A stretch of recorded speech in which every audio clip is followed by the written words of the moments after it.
رسول اللہ صلی اللہ علیہ وآلہ وسلم نے عبد الرحمن بن عوف کے جسم پر زردی کا نشان دیکھا تو پوچھا، یہ کیا ہے؟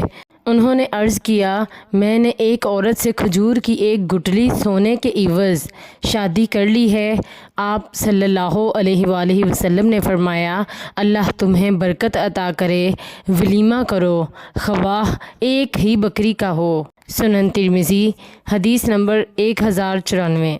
نبی اکرم صلی اللہ علیہ وآلہ وسلم شادی کرنے پر جب کسی کو مبارکباد دیتے تو فرماتے، ترجمہ، اللہ تجھے برکت عطا کرے اور تجھ پر برکت نازل فرمائے اور تم دونوں کو خیر پر جمع کرے۔ سنن ترمذی، حدیث نمبر 1091۔ ام المومنین حضرت عائشہ رضی اللہ عنہ سے روایت ہے، جس رات میری شادی ہوئی اس کی صبح رسول اللہ صلی اللہ علیہ وآلہ وسلم میرے ہاں تشریف لائے۔